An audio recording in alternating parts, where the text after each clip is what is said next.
ఎప్పుడైతే ఈ విధంగా సాంస్కృతిక వైద్యానికి తమ వరకే పరిమితమైందో ఆంగ్లేయ కోరిక ప్రకారం ఆంగ్ల మాధ్యమాన్ని చదువులో పెట్టి ప్రధానం చేసి ఆ చదువులు ఎంత గొప్ప కష్టపడి చదివినా కూడా వాళ్ళ ఉద్యోగాలు రానివ్వకుండా అధికారాలు చేసి వినియోగాలు చేసి వాళ్ళ యొక్క అధీనంలోనే ఉద్యోగాలు పరిమితం చేయడం మొదలెట్టారు.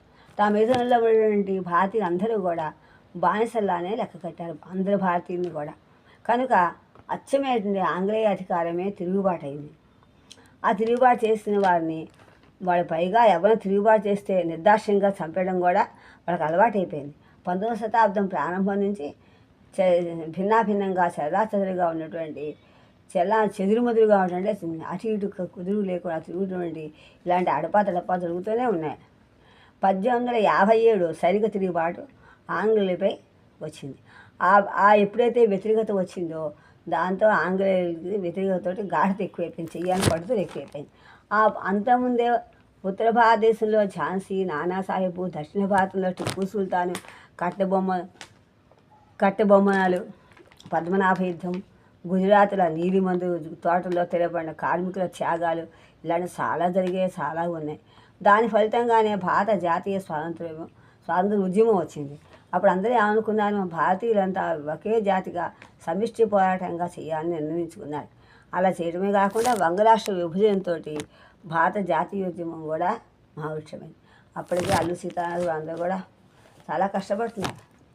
ఈ విధంగా ఉండడం మూలాన ఇంకా సంఘ సంస్కరణ ఎప్పుడైతే ఇలా వచ్చిందో సంఘ సంస్కరణకి మొట్టమొదటి వాడు రాజా రామ్మోహన్ రాయ్.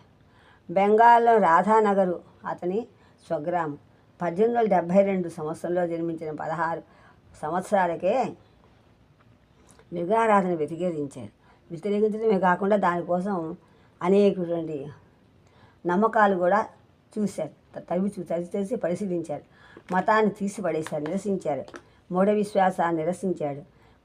సామాజిక రాజకీయ పీడనలు కూడా గుర్తించాడు. ఇది చేసుకుని వైజ్ఞానిక విద్య కావాలన్నాడు. పత్రికా స్వాతంత్రానికి పోరాటానికి సిద్ధపడ్డాడు.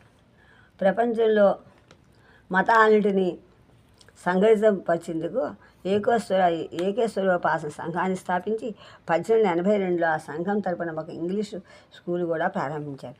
తర్వాత ఆ సిద్ధాంతమే బ్రహ్మసభగా ప్రవర్తన చెందింది. దీన్నే వేదాంత సభని, బ్రహ్మమతమని, వేదాంత మంతమని అనేవారు. 1861లో మొట్టమొదటిసారి బ్రహ్మ వివాహం జరిగిందని తెలుస్తుంది. బ్రహ్మసభే బ్రహ్మ సమాజంగా కూడా రూపొంది